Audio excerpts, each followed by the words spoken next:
Liễu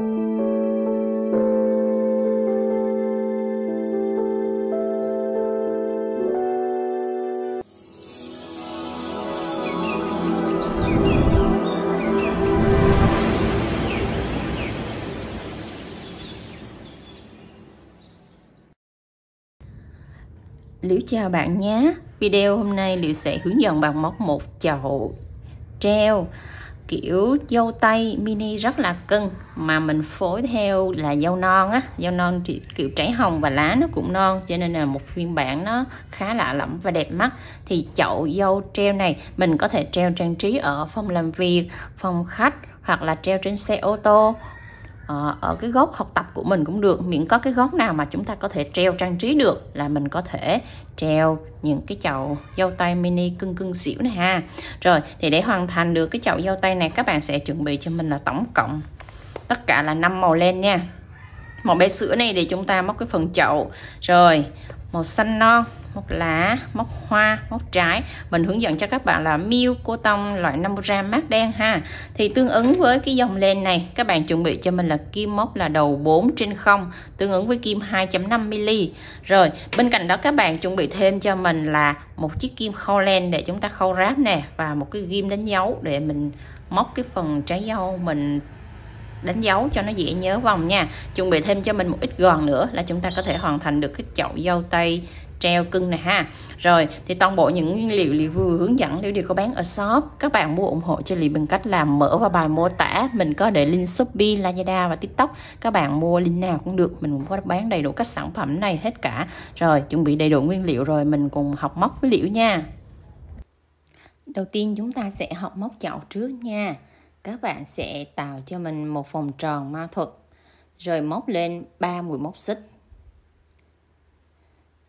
Xong rồi chúng ta sẽ móc 14 mũi kép vào trong cái vòng tròn ma thuật này. 2 3. Rồi móc đến chân thứ 14, các bạn sẽ kéo cái sợi len ngắn thật chặt lại để tạo cái vòng tròn ma thuật nó khép kín, và móc một mũi dời vào ngay chân móc đầu tiên của mũi kép để chúng ta kết hàng lại. Rồi bắt đầu lên hàng thứ hai, các bạn sẽ tạo lên cho mình 3 mũi móc xích. Rồi móc vào chân đầu tiên này 2 mũi kép vào chung một chân móc, đồng thời kẹp luôn cái sợi len thừa đi vào trong chân móc. Rồi chân thứ hai các bạn cũng móc một mũi kép vào ngay trong móc đó luôn nha, 2 mũi kép vào chung trong móc. Rồi các bạn cứ móc đúng công thức như vậy, cứ mỗi chân là 2 mũi kép, mình ký hiệu là FV. Rồi các bạn cứ móc tương tự như vậy cho 12 chân móc còn lại, mỗi chân móc là 2 mũi kép. Thì kết thúc xong hàng thứ hai, chúng ta sẽ có tổng là 28 chân móc. Rồi các bạn cứ móc tương tự như vậy cho đến chân cuối cùng cho mình, cũng cùng chung công thức. Rồi mình đã móc đến chân cuối cùng, và các bạn kết hàng bằng một mũi dời vào chân móc đầu tiên của mũi kép nha. Rồi kết thúc xong hàng thứ hai là chúng ta đã móc xong cái phần đáy chậu. Bây giờ chúng ta sẽ lên phần thân chậu. Thì phần thân chậu các bạn sẽ móc lên cho mình 3 mũi móc xích, và ở phần thân chậu này chúng ta sẽ móc một mép thôi, một mép len.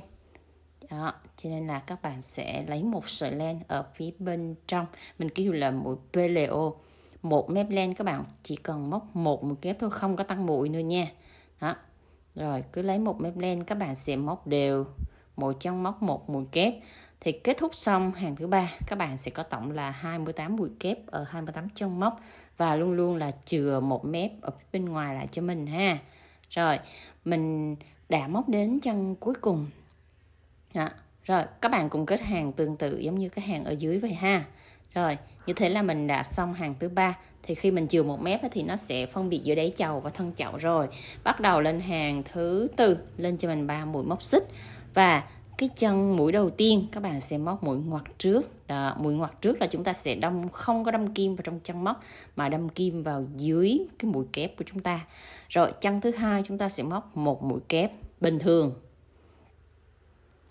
Rồi chân thứ ba các bạn sẽ móc mũi ngoặt trước tức là các bạn sẽ móc lên vào trong cái mũi kép đó. Rồi chúng ta sẽ móc mũi kép ngoặt trước nha.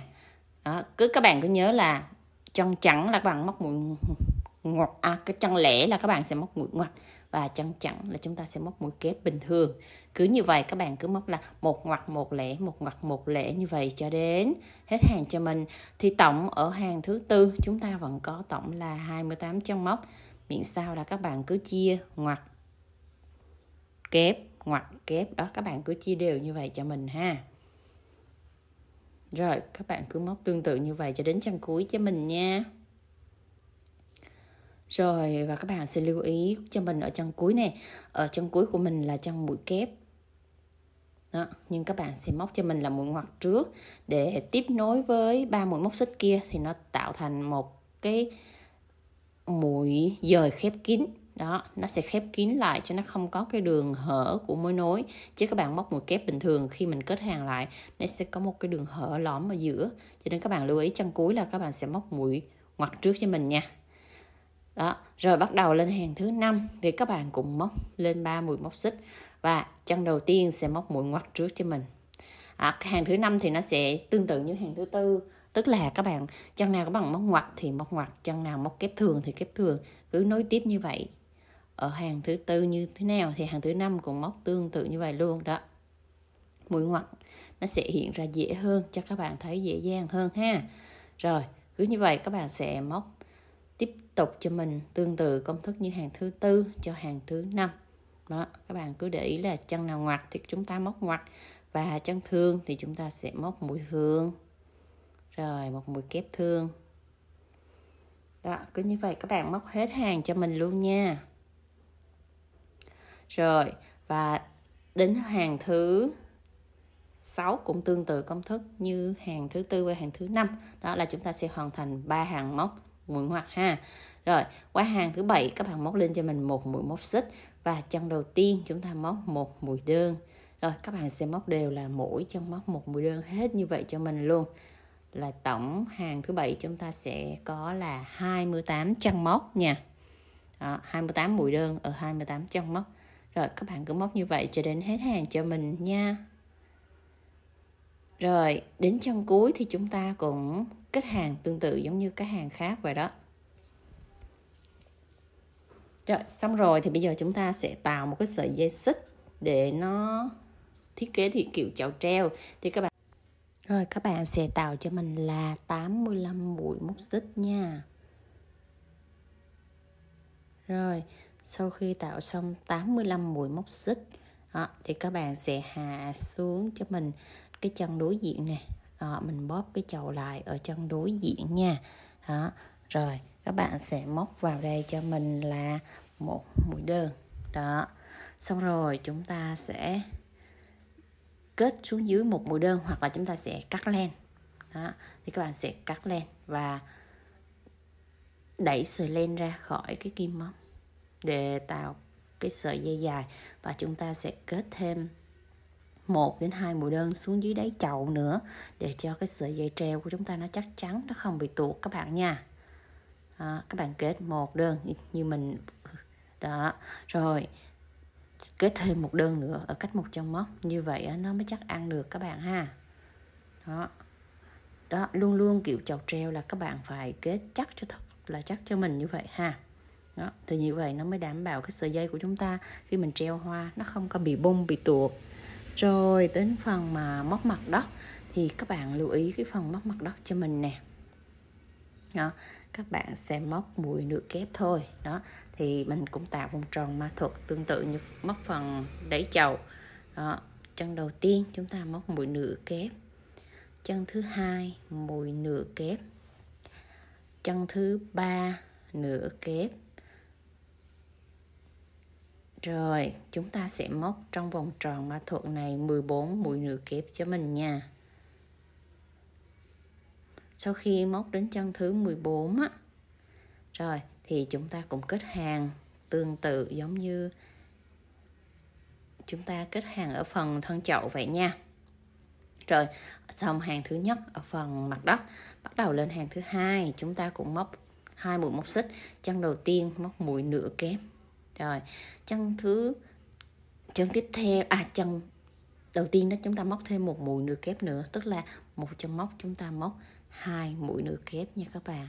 Rồi các bạn cứ móc tương tự như vậy. Một chân móc là 2 mũi nữa kép, chúng ta móc đều cho đến hết phần mặt đất cho mình. Thì tổng ở hàng thứ hai chúng ta có là 28 mũi móc các bạn ha. Rồi lưu ý là đừng có giấu cái sợi len thừa đi nha. Rồi cũng kết hàng bằng một mũi dời. Xong rồi các bạn sẽ cắt cho mình cái sợi dây khoảng 60 cm để chúng ta chừa cái sợi dây chúng ta móc phần mặt đất các bạn nha. Đó, lưu ý cho mình. Cắt xong chúng ta sẽ rút cái sợi dây ra, để sợi dây này mình sẽ khâu vào trong phần thân chậu. Đó, khi mình móc mũi nửa kép á, thì bỏ vào trong phần chậu á, thì nó sẽ lọt vào trong phần chậu thì các bạn mới móc thành công nha. Rồi đến chuyên mục móc lá dâu. Các bạn sẽ chừa cái sợi dây dài chút xíu để lát nữa mình sẽ kết vào trong trái dâu đó các bạn. Đó. Rồi khởi tạo cho mình là 20 mũi móc xích nha.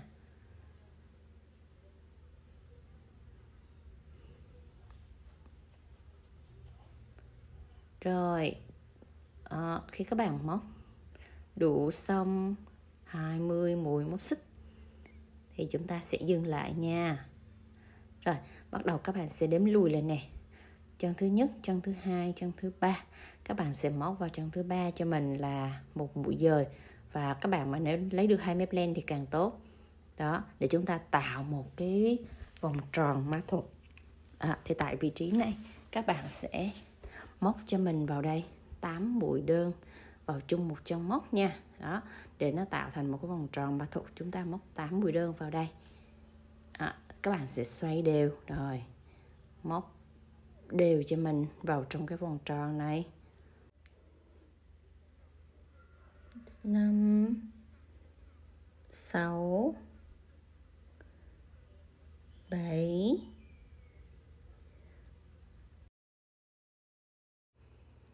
Xong rồi các bạn kết hàng bằng một mũi dời vào ngay chân móc đầu tiên của mũi đơn nha.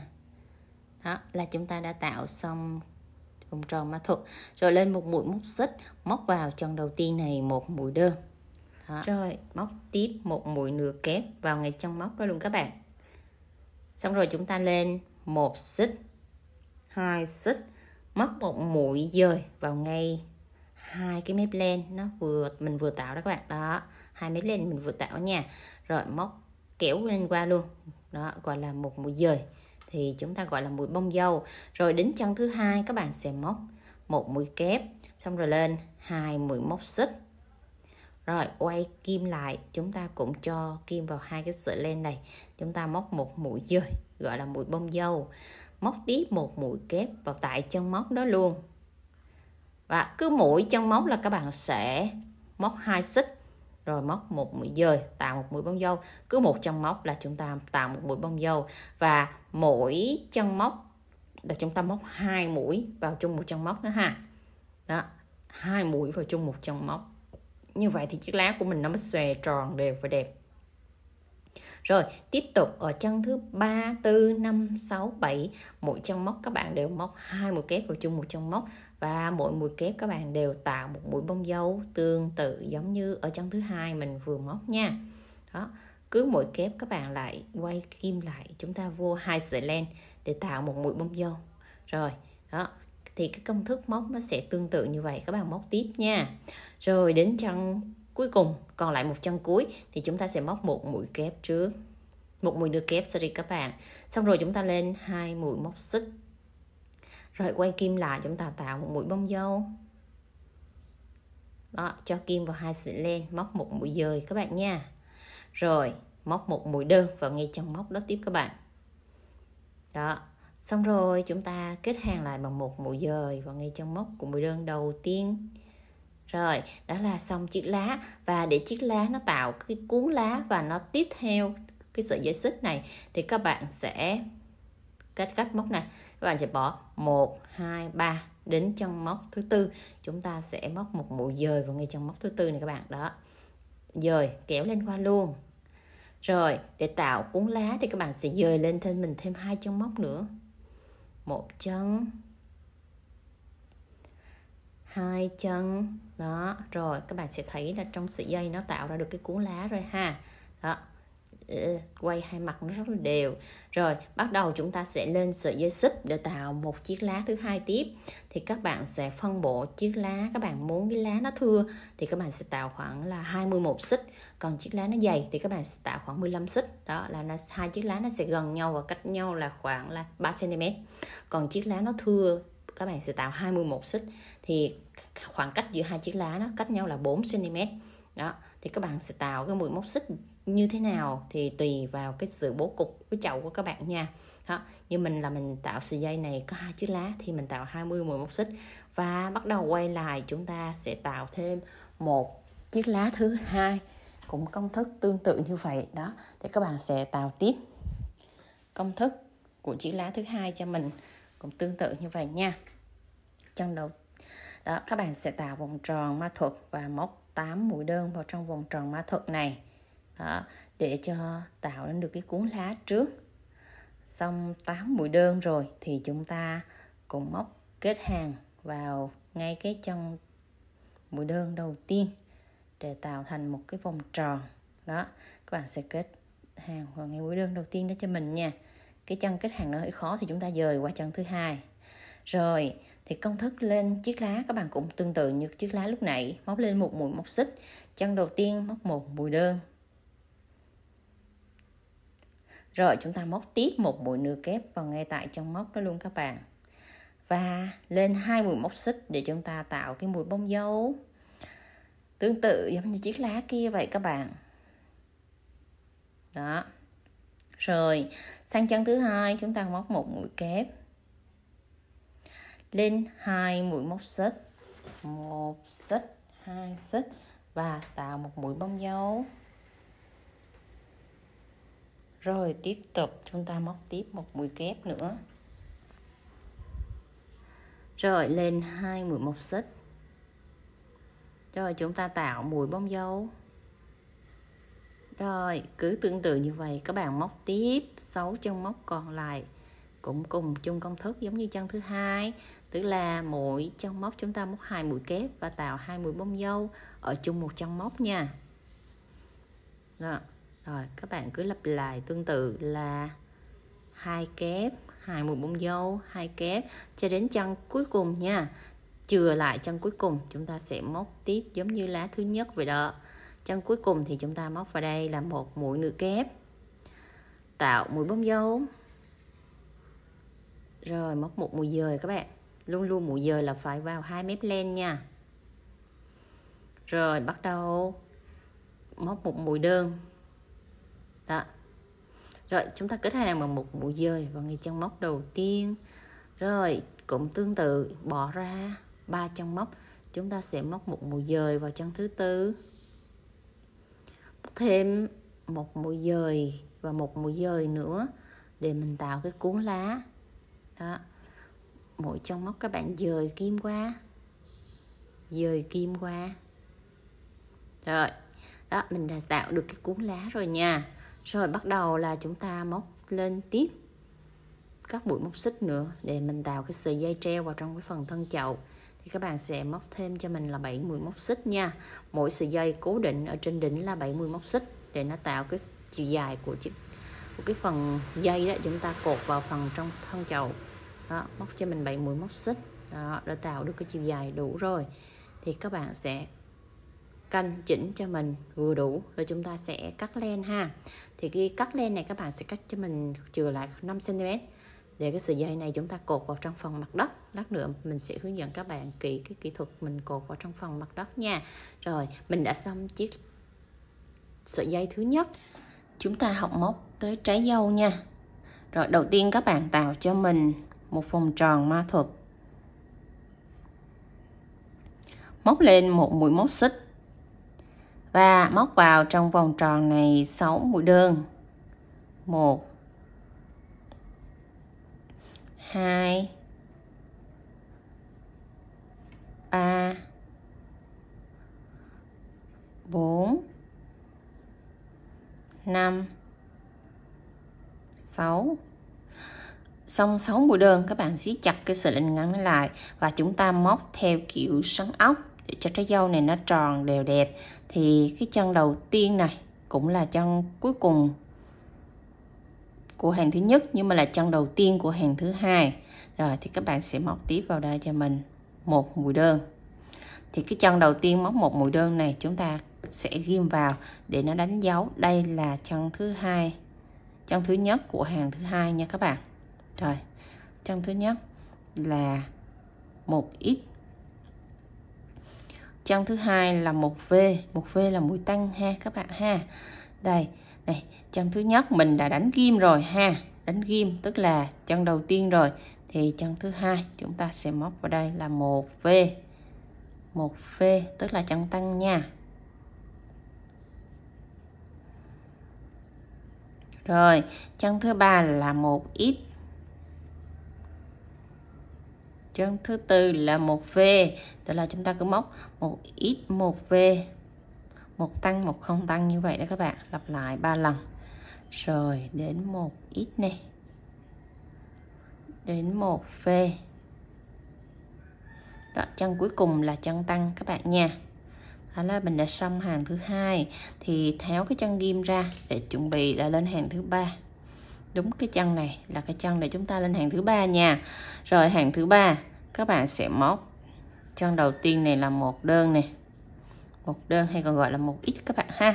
Rồi cho cái ghim vào ngay cái chân đầu tiên đó. Tiếp tục móc đến chân thứ hai là chân tăng. Chân tăng mình ký hiệu là V ha. Rồi chân thứ ba là 1x, 1x hay còn gọi là một đơn. Rồi các bạn sẽ lặp lại là một đơn, một tăng, một đơn. Đó, các bạn sẽ lặp lại như vậy 3 lần nha. Một đơn, một tăng,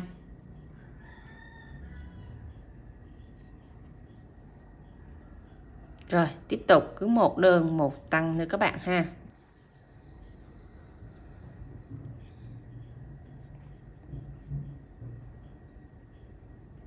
Rồi tới cụm thứ ba là một đơn một tăng, chân cuối cùng là một đơn. Rồi xong rồi chúng mình sẽ tháo cái ghim ra để chúng ta móc tiếp tới hàng thứ tư. Hàng thứ tư thì chân đầu tiên này chúng ta móc trước một đơn, rồi mình mới cho ghim vào. Thì đây là móc cái kiểu xoắn ốc, còn các bạn móc kiểu kết hàng thì chúng ta không cần định vị cái ghim nha. Rồi hàng thứ tư chúng ta móc được một đơn rồi ha. Rồi liên tiếp 2 mũi đơn ở 2 chân móc nữa, là tổng chúng ta sẽ có 3 đơn. Rồi đến một chân tăng. Đó, các bạn cũng lặp lại cho mình là 3 đơn một tăng, lặp lại 3 lần. 1 2 3. Rồi đến một chân tăng ở đây các bạn. Rồi chúng ta sẽ theo dõi công thức trên màn hình để mình móc theo cho nó kịp các bạn. Rồi đến chân cuối cùng này là chân tăng. Đó, rồi kết thúc xong hàng thứ tư thì cũng tương tự, các bạn sẽ tháo cái ghim ra để mình lên tới hàng thứ 5. Rồi hàng thứ 5 và chân đầu tiên này là một đơn trước đã nha các bạn. Lưu ý là chúng ta phải móc chặt tay để khi nhồi gòn vào nó sẽ không có bị hở. Đó là mình móc xong cái phần đáy dâu rồi. Bắt đầu tiếp tục chúng ta sẽ móc tiếp 2 đơn, 3 đơn, 4 đơn. Xong 4 đơn rồi chúng ta sẽ móc một chân tăng nha. Rồi ở hàng thứ 5 này chúng ta sẽ có công thức là 4x 1v. Như vậy các bạn lặp lại cho mình 3 lần ha. 1 2 3. Rồi chân này là chân tăng nha. Rồi tiếp tục mình bị tháo cái ghim ra mất rồi. 1 2 3 4 và chân cuối cùng này là chân tăng ha. Rồi, chân tăng này là chân tiếp giáp với chân thứ 5 nè. Là chân cuối cùng nè, là mình đã xong hàng thứ 5 nha. Rồi, tiếp tục lên hàng thứ 6, móc cho mình một mũi đơn vào đây. Rồi, đây là cái chân ghim của chân đầu tiên của hàng thứ 6 này các bạn. Rồi, hàng thứ 6 và hàng thứ 7 các bạn sẽ móc công thức là mỗi chân móc một mũi đơn thôi, không có tăng mũi nữa. 3 4 5 6 7 8 9 10 11 12 13 14 15 16 17 rồi 18. Rồi, các bạn sẽ móc thêm hàng thứ 7 cũng tương tự công thức như vậy cho mình luôn ha. Đó, là cũng 18 mũi đơn ở 18 chân móc tiếp tục như vậy. Rồi, các bạn sẽ móc tiếp cho mình tương tự công thức như hàng thứ 6 đó, mỗi chân móc là một mũi đơn. Đó, móc tiếp tục như vậy cho đến hết hàng cho mình nha. Các bạn sẽ theo dõi công thức trên màn hình để chúng ta móc cho dễ các bạn nha.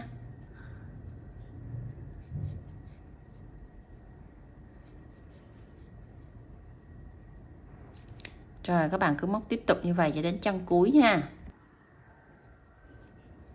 Rồi mình đã móc đến chân cuối cùng rồi thì chúng ta tháo cái ghim ra để bắt đầu lên tới hàng thứ 8 nha. Hàng thứ 8 này thì chân đầu tiên chúng ta vẫn móc là một mũi đơn rồi cho ghim vào các bạn.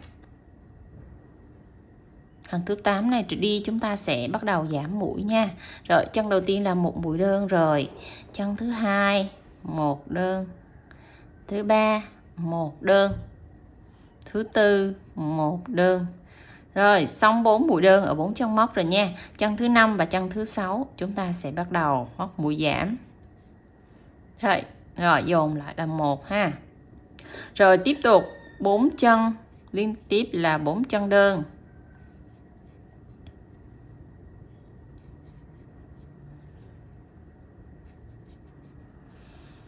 Rồi, 2 chân tiếp theo là 2 chân giảm nha. Đó, các bạn sẽ lại là 4x1a, làm lại 3 lần như vậy cho mình nha. 1 2 3 4. Rồi, 1a.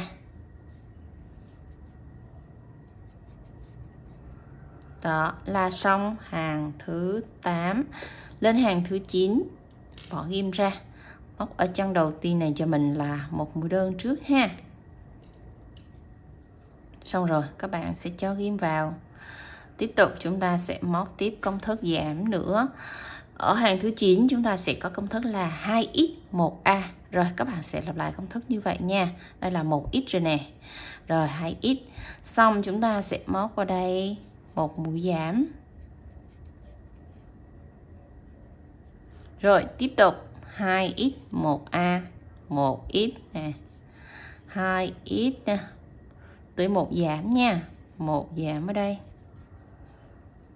Rồi tiếp tục 2x1a, cứ như vậy lặp lại hết cho mình nha.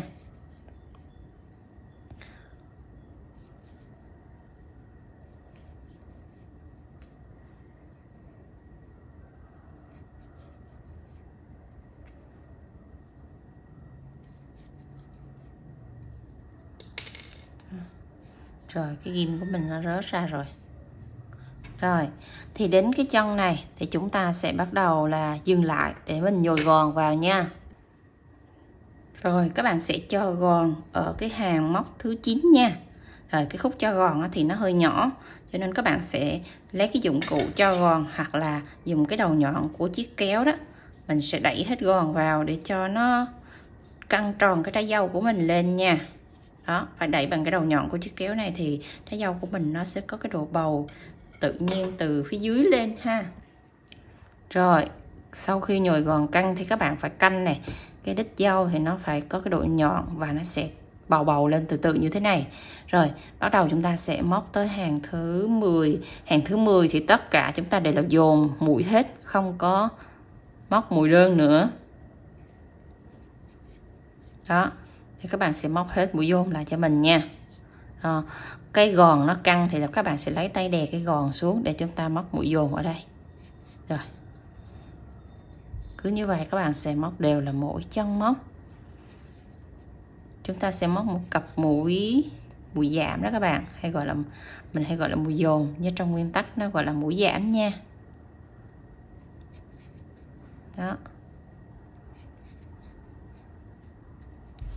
Đó, mũi giảm ha. Rồi còn một chân cuối cùng nữa, các bạn sẽ giảm 12 chân lại còn 6 chân. Rồi, còn chút xíu vậy là chúng ta sẽ cắt len. Mình đã xong, nhưng mà cắt một đoạn cỡ tầm là 8 đến 10 cm để chúng ta khâu cái phần đầu lại cho nó túm lại các bạn nha. Rồi, cho kim khâu len vào để chúng ta sẽ bắt đầu khâu. Rồi, khi khâu thì quy tắc khâu là chúng ta sẽ lấy một mép ở phía bên ngoài này thôi các bạn ha. Đó. Mỗi chân móc một mép len ở phía bên ngoài thôi.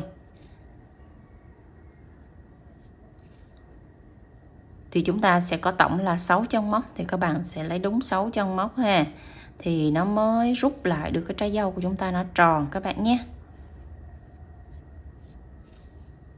Đó, các bạn nắm rút lại một cái ha, là trái dâu của mình nó tự động nó tròn như thế này, rất là cưng. Rồi, khâu lại cho mình chút xíu nữa để khỏi tuột ha các bạn nha. Đó, phải luôn luôn là đâm kim qua đây, đâm kim lại, giấu 2 lần như vậy thì cái phần sợi len thừa của chúng ta nó mới không có bị tuột nha. Đó, thì trái dâu của mình đang rất là cưng, xinh xắn chút xíu à các bạn. Thì mình làm trái dâu mini á. Rồi, các bạn sẽ lấy cho mình cái sợi len màu trắng để chúng ta thêu hạt nha. Sợi len màu trắng này thì các bạn sẽ lấy ra chừng 2 sợi thôi. Tại vì cô tông của chúng ta có 4 sợi á, cho nên các bạn lấy chừng 2 sợi để chúng ta thêu hạt nha. Rồi, cái cách thêu hạt thì rất là đơn giản. Các bạn sẽ thêu từ dưới lên hoặc từ trên xuống. Thì mình hướng dẫn cho các bạn là thêu từ trên xuống nha. Đó, giữ tới đó thôi. Rồi, thì một chân móc thôi ha. Các bạn sẽ đâm một chân móc thôi để nó tạo thành một cái hạt nè. Đó, nó kéo xuống thì nó tạo một cái hạt trắng trắng nhỏ nhỏ như vậy. Rồi các bạn cắt ra cho mình chừng 5 chân, 6 chân gì đó, các bạn sẽ thêu một cái hạt nữa. Đó, nó sẽ bố cục, nó tản đều nhưng mà nó không có quy tắc. Các bạn cứ tản sao cho nó phù hợp là được ha. Rồi, hàng trên là 3 đến 4 hạt dâu. Bắt đầu chúng ta sẽ tản xuống tới hàng dưới nè. Nó nằm rải rác ha. Các bạn cứ thêu qua thêu lại làm sao trong một cái trái dâu mini này các bạn thêu cho mình cỡ tầm là 6 đến 8 cái hạt mini là được nha. Đó, các bạn coi chỗ nào nó còn trống thì các bạn sẽ tản cái kim móc vào đó, cái kim khâu len vào đó để chúng ta khâu tiếp. Rồi, thấy chỗ đây trống ha, các bạn sẽ dậm thêm vào cái cây kim khâu len của mình, nó sẽ tản đều ở tất cả các góc như vậy đó các bạn. Rồi, đó, thì các bạn sẽ chia đều hạt lên cho mình ha. Đó, thì một trái dâu là các bạn sẽ canh ra ở góc nào mà còn thiếu trái dâu, như góc này còn thiếu nè, mình sẽ đưa kim qua trái dâu bên này nữa để cho nó đủ cái vị trí hạt của chúng ta đó nha các bạn. Rồi, chân này nữa thì mình tạm ổn rồi nha. Như cái trái này mình thêu tổng đó là 8 hạt. Đó, 8 hạt là ok ha. Rồi, xong rồi chúng ta sẽ cắt len. Thế là mình xong cái phần trái. Bây giờ chúng ta sẽ móc tới cái phần cuốn nha. Rồi, chúng ta sẽ tạo một vòng tròn ma thuật để móc cái phần cuốn dâu. Móc lên cho mình 4 mũi móc xích. 1 2 3 4. Xong 4 mũi móc xích thì chúng ta sẽ móc vào đây chân quay lại. Chân thứ 3 móc một mũi dời nè. Rồi, chân thứ 2 và chân thứ nhất chúng ta sẽ móc một mũi đơn. Rồi, mỗi chân móc là một mũi đơn ha. Rồi, mũi dời, mũi đơn. Đó, rồi xong rồi chúng ta sẽ móc vào vòng tròn ma thuật này nữa là một mũi dời. Đó, là xong một cái cánh thứ nhất. Bắt đầu lên cánh thứ hai các bạn cũng tạo cho mình một xích, 2 xích, 3 xích, 4 xích. Rồi bắt đầu chúng ta quay lại đây. Chân đầu tiên các bạn sẽ móc một mũi trượt trước nè. Rồi, chân thứ 2 và chân thứ 3 là mỗi chân móc là một mũi đơn nha. Đó, hai chân liên tiếp là 2 mũi đơn. Rồi, chân cuối cùng ở trong cái vòng tròn ma thuật này là móc một mũi trượt hay còn gọi là mũi dời. Đó là chúng ta sẽ được 2 cánh rồi. Thì các bạn sẽ móc liên tiếp 3 cánh nữa cho mình, cũng cùng chung công thức như vậy ha.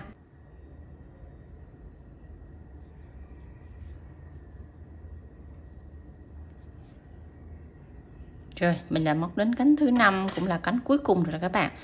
Rồi, mình cũng dời chân móc vào trong vòng tròn ma thuật ha. Cắt len cho mình và đẩy cái sợi len vừa cắt đó đi xuống vòng tròn ma thuật luôn. Xong rồi chúng ta sẽ siết cái sợi len thừa ở vòng tròn ma thuật này nè, siết cho thật là chặt lại. Đó, thì nó tạo được một cái cuốn dâu nhỏ nhỏ như vậy. Các bạn sẽ ướm thử vào trong trái dâu của mình coi là nó ok chưa. Rồi, ok rồi đó các bạn nha. Đó là vừa vặn rồi đó ha. Rồi, bắt đầu chúng ta sẽ móc cái sợi dây trang trí vào trong trái dâu này để tạo cái độ dài của trái dâu ha các bạn. Rồi bắt đầu chúng ta sẽ chuẩn bị cái sợi dây lá và trái dâu để mình sẽ bắt đầu trang trí nha. Thì khi trang trí là các bạn sẽ cắt cái cuốn này ngắn đi nè cho mình nè. Đó, ngắn chừa lại khoảng 0,3. Đó, 0,3 thôi ha, để cho nó tạo cái độ nhỏ xíu này để chúng ta dán vào cái cuốn dâu là nó không có bị cộm lên. Đó, như vậy ha.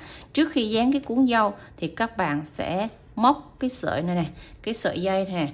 Thì khi chúng ta xách nó lên á, đây xách nó lên thì cái lá nó sẽ nằm ở mặt trên ha. Cái phần mà lá đẹp á nó nằm mặt trên, phần lá ngược nó ở mặt dưới. Thì cái cuốn dâu các bạn sẽ cho nó vào từ mặt dưới đây. Đây, xỏ cây kim từ cái hướng đây, các bạn sẽ để ý nè, đây là mặt thuận nè, đây là mặt ngược, thì các bạn sẽ xỏ cái kim từ mặt ngược nha. Đó, để rút cái sợi dây đây vô,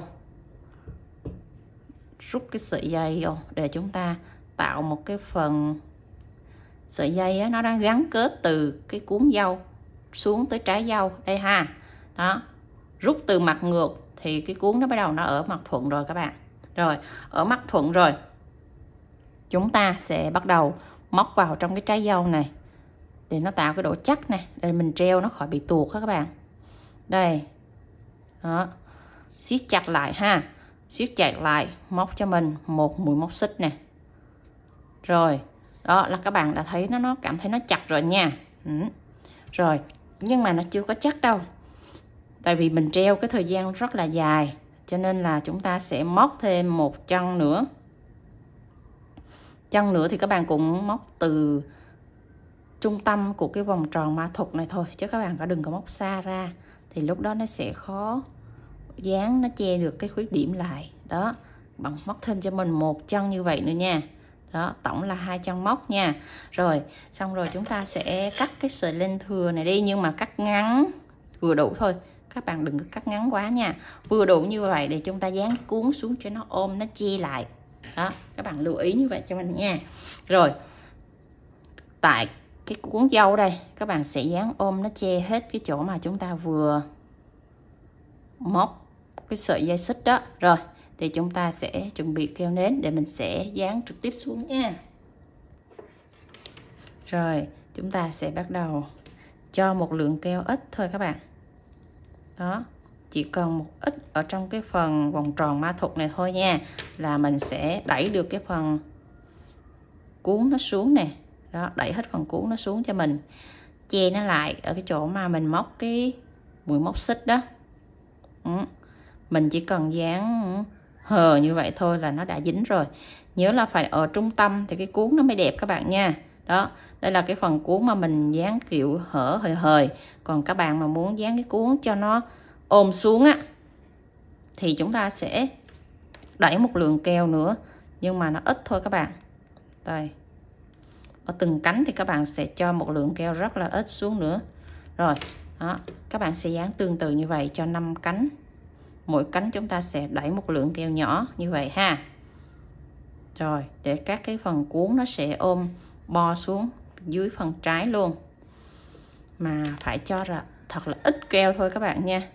Cho nhiều keo là nó sẽ bị tràn ra phần trái dâu. Đây là trái màu đỏ cho nên mình dán nó dễ hơn. Trái màu hồng nó dán sẽ dễ, trái màu đỏ dán nó dễ bị lộ keo lắm. Đó, nó đơn giản vậy thôi các bạn. Rồi, các bạn sẽ thực hiện tương tự cho 4 cái sợi dây còn lại của chúng ta. Cũng công thức móc và dán cuốn như vậy cho mình luôn ha. Rồi, chuẩn bị thêm cho mình các sợi dây khác, rồi mình sẽ hướng dẫn các bạn sẽ gắn vào trong chậu treo nha. Bắt đầu chúng ta sẽ móc tới bông dâu nha. Rồi, đầu tiên các bạn lấy cho mình sợi len màu vàng, tạo cho mình một vòng tròn ma thuật, rồi móc lên một mũi móc xích. Và chúng ta sẽ móc vào trong vòng tròn này 10 mũi đơn. 1 2 3 4 5 6 7 8 9 10. Xong rồi, chúng ta sẽ rút cái sợi len ngắn nó chặt thật chặt lại và móc một mũi dời vào ngay chân móc đầu tiên của mũi đơn này. Rồi, lấy cho mình cái sợi len màu trắng để chúng ta nối vào móc cái phần cánh hoa nha. Rồi, đưa cái sợi len trắng vào và chúng ta sẽ móc qua sợi dây luôn. Siết chặt cái sợi len vàng xuống, thật chặt xuống ha. Rồi bắt đầu chúng ta sẽ móc lên 3 mũi móc xích. Rồi, móc vào trong móc đầu tiên. Đầu tiên là chúng ta bỏ nha, chúng ta móc vào trong móc thứ hai, một mũi kép. Rồi, móc tiếp một mũi kép vào trong móc thứ hai nữa. Rồi các bạn sẽ móc 1 xích, 2 xích, 3 xích, hạ xuống cái chân kế bên nha, móc một mũi dời cho mình, tức là chúng ta sẽ móc 3 xích. Rồi lên 2 mũi móc kép. Đó, vào chung một trong móc. Đó, cũng tương tự công thức như cánh hoa thứ nhất ha. Đó, một mũi kép thứ hai. Xong rồi chúng ta hạ xuống 1 xích, 2 xích, 3 xích, móc một mũi dời vào chân kế tiếp. Đó, cứ một cánh hoa các bạn sẽ móc 2 trong móc nha. Rồi chúng ta sẽ cắt hết các cái sợi len thừa đi. Đó, móc qua cánh thứ hai rồi chúng ta hãy cắt nha. Các bạn mà cắt sớm quá là nó sẽ bị tuột. Bỏ hết tất cả sợi trắng và sợi vàng lên thừa, chỉ còn trừ lại một sợi len trắng để chúng ta móc tiếp phần cánh hoa còn lại.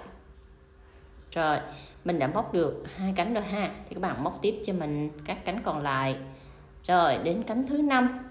Rồi lưu ý nè, cánh thứ 5 nè, các bạn để ý nè, các bạn sẽ móc một mũi dời chườm qua chân móc ngay cái chỗ mà chúng ta lên 3 mũi móc xích đó. Đó, các bạn sẽ chườm qua cái chân đó, chúng ta móc kết lại. Thì lúc đó 5 cánh hoa của mình nó mới khít lại, nó mới bằng nhau được các bạn ha. Rồi mình sẽ cắt len, đẩy cái sợi len ra khỏi kim móc và câu cái sợi len ngay chỗ cái trong móc đó xuống ở phía dưới ha. Đúng tại trong móc đó các bạn sẽ kéo sợi len xuống. Xong rồi các bạn sẽ giấu cái sợi len thừa này cho mình nha. Đó, siết chặt lại hết thì 5 cánh hoa của mình nó sẽ đều bằng nhau và nó không bị khuyết cái chân nào cả. Rồi đến đoạn này thì các bạn sẽ giấu lên cho mình nè. Đó, các bạn sẽ giấu vào trong cánh hoa và giấu khoảng 2 cánh á, thì lúc đó nó mới có thể là giữ sợi len nó không bị tuột các bạn ha. Đó, thì các bạn giấu và cắt lên cho thật là gọn gàng, thì cái bông hoa của mình nó không có một sợi len thừa nào ở phía sau hết. Thì lúc đó mình trang trí vào trong cái chậu treo nó mới đẹp, nó không có bị lộ len thừa các bạn ha. Đó, lưu ý cho mình cái đoạn này. giấu đến 2 đến 3 chân móc. Rồi đó, rồi mình cắt len cho thật là gọn gàng luôn ha.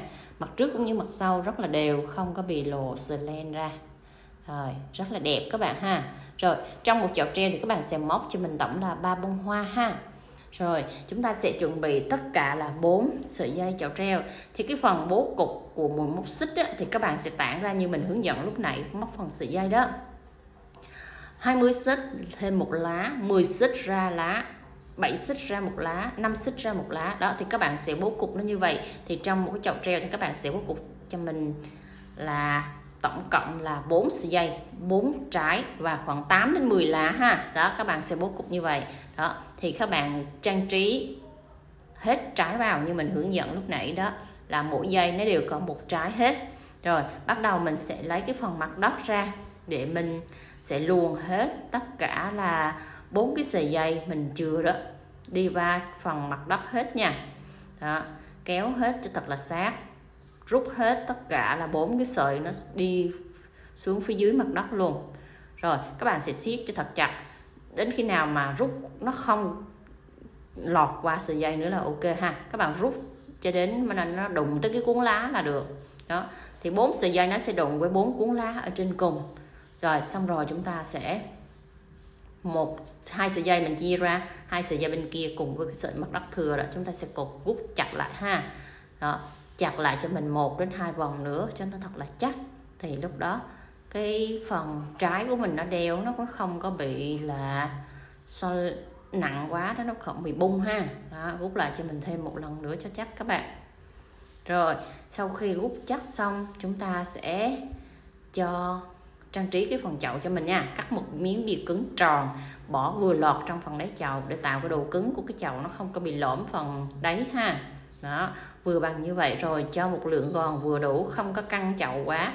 Tại vì mình thiết kế thì kiểu chậu mũi ngoặt, cho nên khi các bạn nhồi gòn nó không có bị lồ gòn bên trong.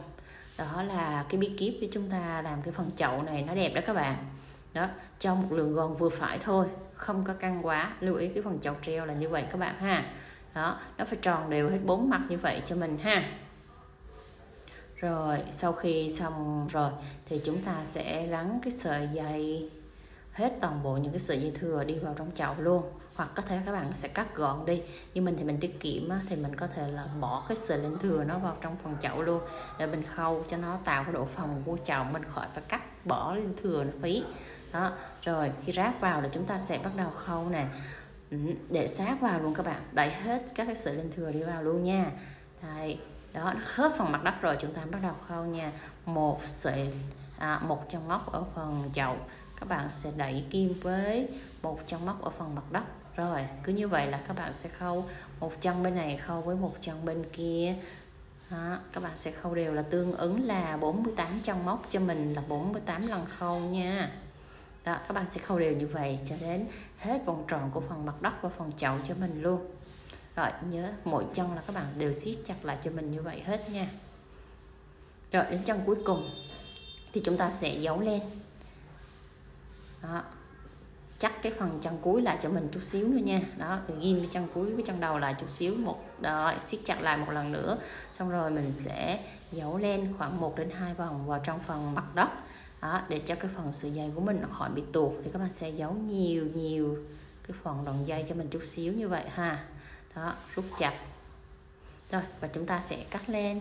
Thế là mình đã khâu xong cái phần mặt đất rồi nha. Rồi xong rồi các bạn sẽ test thử giùm mình nè.